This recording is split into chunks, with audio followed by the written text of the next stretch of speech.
이것을 보면 전 세계 트렌드가 보인다. 위클리 픽 시간입니다. 김지훈 박사님, 오늘의 첫 번째 이슈는 뭔가요?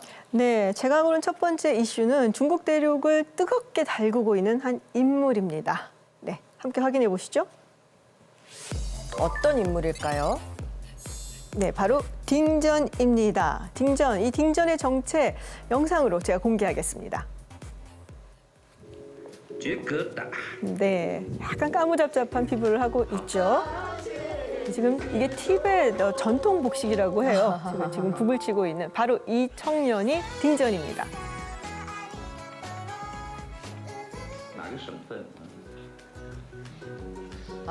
웃는 모습이 참 예쁘네요. 순진무구해서 시선을 사로잡는 것 같습니다. 네, 이 딩전은 쓰촨성 리탕현에 살고 있는 20살의 젊은 청년입니다. 상당히 평범한 청년인데 이 쓰촨성의 광고 홍보 영상을 찍으러 온 사진 작가가 우연히 영상이 담은 거예요. 그래서 네. 그거를 인터넷에 올렸는데 이게 2시간 만에 무려 1000만 뷰를 기록을 한 겁니다. 그러면서 완전히 스타가 됐죠. 1000만 뷰라고요? 네. 노력해도 참 힘든데 뭐 자고 일어났더니 그냥 스타가 된 상황이네요. 맞습니다. 저 영상이 공개된 후에 딩전의 삶은 완전히 바뀌었어요. 일단은 리탕현의 관광 홍보를 담당하는 공기업에서 네. 홍보 역할을 맡아달라라고 제시를 했고요. 그래서 우리 돈으로 약 60만 원의 월급을 받으면서 현재는 특채 공무원입니다. 특채 공무원. 네, 그래서 딩전의 세계라는 리탕현의 홍보 영상을 게시하고 있다고 합니다. 딩전의 세계. 저렇게 보니까 또 다르네요. 야, 네. 덩치도 아주 멋진데요? 거의 영화 같아요. 와. 저곳이 딩전이 살고 있는 곳이군요. 네. 我想就这样待在我自己的世界里。 네, 지금 보신 이 홍보 영상이 중국에서 무려 5천만 회 조회수를 기록을 하고 있습니다. 네. 이쯤 되니까 난 딩전을 좀 직접 봐야겠다라고 중국 관광객들이 이 리탕현으로 쏟아지고 있고요. 그래서 호텔 예약 수가 2배가 증가를 했다라는 얘기가 있고요. 아마도 내년에도 이 딩전 현상은 계속되지 않겠냐라는 전망이 나오고 있습니다. 예. 배우 지망생도 아니고요. 리탕현에서 홍보 모델을 아주 제대로 잡았다고 해도 되겠죠. 네, 지금 사실 딩전의 고향인 쓰촨성 리타이언 지역 같은 경우는 중국에서도 아주 손꼽는 그런 굉장히 낙후된 지역입니다. 그래서 네. 중국 정부가 이 빈곤층 주요 개발 지역으로 손꼽을 정도인데 그런데 지금은 사람들이 몰려들고 있다고 하니까 별 볼일 없는 지역이 새로운 명소로 탈바꿈을 한 거죠. 여기다가 화춘잉 외교부 대변인까지 자신의 SNS에 딩전 관련 게시물을 무려 3차례나 올리면서 딩전 열풍에 동참하고 있습니다. 외교부 대변인이 올렸다고요? 네, 사실은 이렇게 굉장히 훈훈하고 순수해 보이는 외모로 화제가 된 인물인데 외교부 대변인까지 나서서 이렇게 언급을 한다는 게 굉장히 이례적인 거죠. 네, 뭔가 다른 뜻이 있을 것 같지 않으세요? 네. 그러니까요. 궁금합니다. 네, 바로 왜죠? 딩전이 티벳 장족 출신이에요. 네, 다들 장족. 아시다시피 티벳 하면은 사실 뭐 신장 위구르와 함께 중국 인권의 아킬레스건 같은 곳이죠. 그리고 지난 2008년 네, 티벳 분리 독립 시위가 있었을 당시에 중국 당국이 워낙 강경하게 진압을 하는 바람에 국제사회 비판을 상당히 많이 받았었습니다. 네. 그리고 이후에도 독립을 위해서 티벳 승려들이 분신 자살을 하기도 했고요. 현재는 이 티벳에 외부인들이 접근하는 것이 통제가 되고 있어요. 그런데 이런 상황에서 티벳 출신의 딩전이 이렇게 많은 중국 국민들의 사랑을 받으면서 뭐 공무원이 되었고 그리고 중국을 홍보를 한다. 네. 사실 이거는 중국 정부 입장에서는 대단히 매력 있는 정치 프로파간다죠. 아하, 딩전의 인기를 등에 업고 이를 이용하려는 걸 수도 있다라는 말씀이시죠. 그렇습니다. 흥미로운 이야기, 재밌습니다. 두 번째 픽은 뭔가요? 네, 두 번째 이슈는 이번 주 굉장히 화제를 모은 한 사건입니다. 함께 보시죠.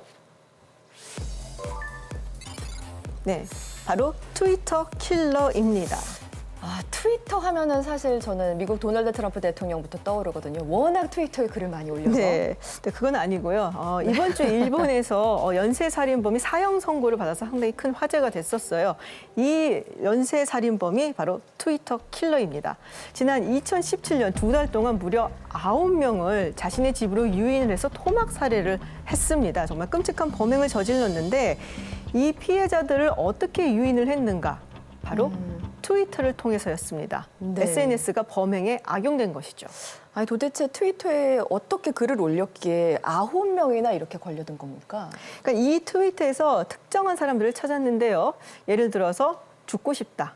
혹은 자칫 자살할 사람을 찾는다라는 글을 올린 사람들을 공격을 한 것이죠. 그러니까 한마디로 심리적으로 굉장히 지쳐 있고 힘든 사람들을 타겟으로 삼은 겁니다. 당시에 워낙 유명한 사건이니까 저도 기억이 나는데 2017년에 이 사람 집을 들어가니까 여기에 훼손된 시신이 아이스박스에서 발견이 됐거든요. 네. 근데 살해한 방법이 너무 참혹해서 굉장히 끔찍했던 사건인데 살해한 이 9명 중에 8명이 여성이고요. 더 큰 문제는 이게 SNS로 유인을 해서 그런지 피해자들 연령대가 10대가 4명, 그리고 20대가 5명, 그리고 가장 어린 피해자가 15살인 거예요. 그렇군요. 네, 이게 이제 워낙에 사안이 심각하다 보니까 일본 트위터에서는 자살을 암시하는 뭐 이런 것을 검색하는 글을 올리게 되면은 먼저 뭐 자살을 방지하는 메시지라든지 아니면 상담센터를 소개하는 메시지라든지 이런 것들이 먼저 뜨도록 조치를 했습니다. 자, 그러면은 이런 것들이 어떤 효과가 있을지 궁금하실 텐데요. 실제로 자살을 암시하는 글을 올렸었던 여성을 인터뷰한 게 있습니다. 本当に死にたいわけではないけど私のことを気づいてほしいっていう感じでこんなに辛いっていうこととかを知ってほしいから心配してくれて話をすごく聞いてくれてるし 그러니까 죽고 싶다라는 것이 진짜로 목숨을 끊고 싶다는 게 아니라 내가 이렇게 힘들다, 내 아픔을 알아달라라는 메시지였군요. 참 안타깝습니다. 그렇죠. 그래서 공감한다는 게 참 중요한데요. 살해당한 이 어린 여성들이 정말 죽고 싶었던 게 아니라 자신의 고민을 털어놓고 기댈 곳이 필요했던 것으로 보입니다. 네. 사실 저는 이 사건이 지금 이 시기에 던지는 시사점이 있는 것 같아요. 현재 코로나19로 사회적인 고립감이 심해지면서 이게 코로나 블루라는 신조어를 만들어낼 정도로 우울증을 호소하는 사람들이 늘어나고 거기에 자살 위협도 높아지고 있거든요. 네, 맞습니다. 특히 올해는요, 코로나19 기간 동안에 일본 연예인들이 잇따른 자살을 한 바람에 일본 사회에 큰 충격을 줬거든요.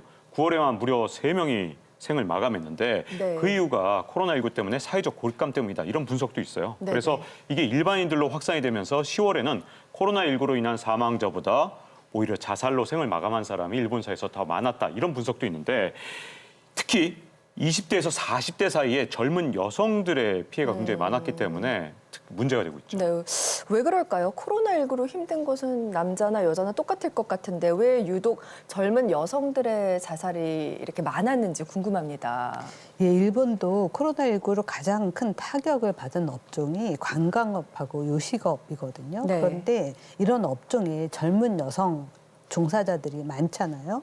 또 이들이 이제 일자리를 잃거나 급여가 줄어들면서 생계가 막막해지고 우울증이 있는 경우 더 심해지기도 하고요.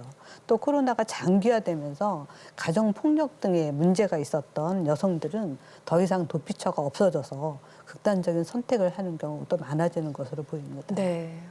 자, 우리도 사실 이 코로나19 때문에 힘들어하는 분들이 많은데요. 이분들께 사회가 지속적으로 관심을 좀 보여야 할 것 같습니다. 지금까지 위클리 픽이었습니다. 네.